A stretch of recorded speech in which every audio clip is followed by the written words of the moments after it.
আর একটি গুরুত্বপূর্ণ খবরে নজর, যেখানে প্রাথমিক শিক্ষক নিয়োগ মামলা চার্জশিটে চাঞ্চল্য বলে জানা যাচ্ছে। ওএমআর শিট কারচুপি করে মূলত অকৃতকার্যদের চাকরি, আর কারচুপির দায়িত্বে এসএন বসু রায়, কোম্পানির পার্থ এবং কৌশিক। মূলত কোম্পানির ডিরেক্টর পার্থ সেন, কৌশিক মাঝি।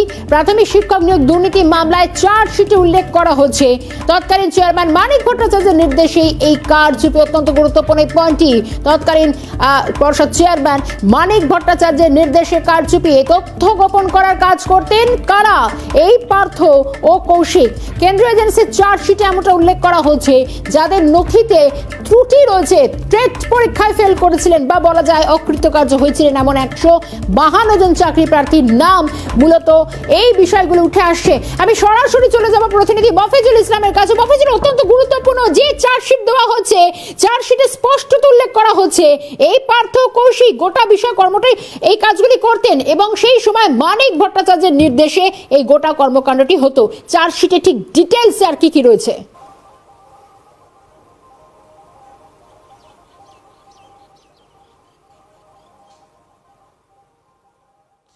দেখ, অবশ্যই সিবিআই তরফ থেকে যে চার্জশিটটা ইতিমধ্যেই প্রাথমিক নিয়োগ দুর্নীতি মামলায় পেশ করা হয়েছে, সেখানে দুজনকে অভিযুক্ত হিসাবে সেই চার্জশিটে নাম উল্লেখ করা হয়েছে। 1 নম্বর হচ্ছে পার্থ সেন, 2 নম্বর কৌশিক মাঝি।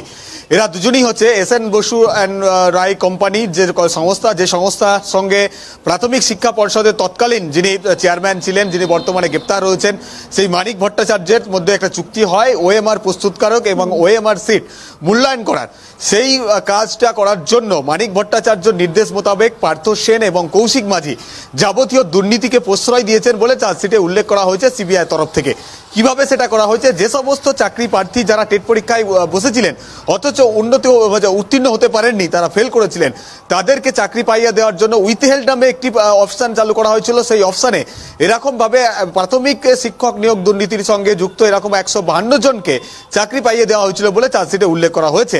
এবং যারা হচ্ছে 2014 সালের টেট বিজ্ঞপ্তি অনুযায়ী যারা পরীক্ষায় বসেছিলেন, যাদের ফল প্রকাশ হয়েছিল 2016 সালে, এরকম 152 জনকে যাদের নথিতে ব্যাপক ত্রুটি ছিল এবং তাদের মধ্যে অনেকেই ছিলেন যারা টেট পাস করেননি, তাদেরকে চাকরি পাইয়ে দেওয়ার জন্য উইথ হেল্প নামে একটি অপশন খুলে তাদের একটি তালিকা তৈরি করা হয়েছিল।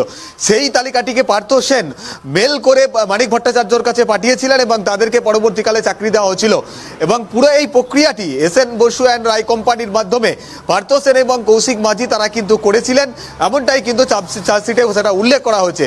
যে কারণে পার্থ সেন এবং কৌশিক মাঝি এই দুজনের বিরুদ্ধেই অপরাধমূলক ষড়যন্ত্র, জালিয়াতি, প্রতারণা এবং তথ্য প্রযুক্তি আইনের একাধিক ধারাতেই অভিযোগ আনা হয়েছে এবং চার্জশিটে এই দুজনকে উল্লেখ করা হয়েছে।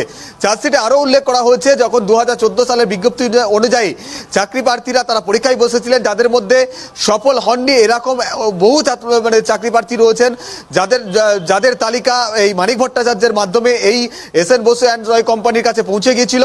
তাদের যা ভুল ছিল সেই ভুল ত্রুটিগুলো এই সংস্থার মাধ্যমে সংশোধন করানো হয়েছিল এবং যারা ফেল করেছিল তাদের ওএমআর সিট ম্যানিপুলেট করে তাদেরকে পাস করানো হয়েছিল।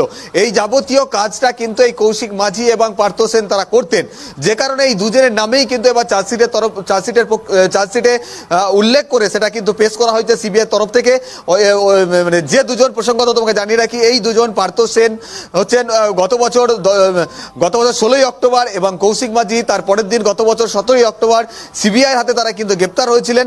তারপরে তাদেরকে হেফাজতে নিয়ে বিস্তারিত জিজ্ঞাসাবাদ করা হয় এবং সেই জিজ্ঞাসাবাদের পরে বর্তমানে তারা কিন্তু আপাতত জেল হেফাজতে রয়েছেন। এবং এই দুজনকে জিজ্ঞাসাবাদ করে আরও অনেক নতুন তথ্য পাওয়া গেছে যা চার্জশিটে উল্লেখ করেছেন সিবিআই। সেখানে বলা হয়েছে যে শুধু এই যারা ফেল করেছেন তাদেরকে চাকরি পাইয়ে দেওয়ার জন্য তারা তাদের তথ্য কারচুপি করেছিলেন, তথ্য গোপন করে তাদেরকে পাস করানো হয়েছিল। শুধু তারাই এই ঘটনার সঙ্গে যুক্ত নয়, তাদের বিকাশ ভবনের অনেক আধিকারিক রয়েছেন, তারাও কিন্তু সরাসরি এই ঘটনার সঙ্গে যুক্ত। কারণ পরবর্তীকালে এই সমস্ত চাকরি প্রার্থী যাদেরকে যারা ফেল করেছিলেন অথচ তাদের নাম্বার ম্যানিপুলেট করে তাদেরকে চাকরি দেওয়া হয়েছিল, সেই সমস্ত চাকরি প্রার্থীদেরকে পরবর্তীকালে বিকাশ ভবনে ডেকে পাঠানো হয়েছিল। সেখানে তাদের নথিতে যে ত্রুটি ছিল সেখানে বিকাশ ভবনে বসে তাদের কিন্তু সংশোধন করানো হয়েছিল, তাদের ওএমআর সিটে অনেক সংশোধন করানো হয়। এই পুরো প্রক্রিয়াটা বিকাশ ভবনে হয়েছিল এবং সেই বিকাশ ভবনের যারা শীর্ষ আধিকারিক ছিলেন তাদের উপস্থিতি ঘটেছিল।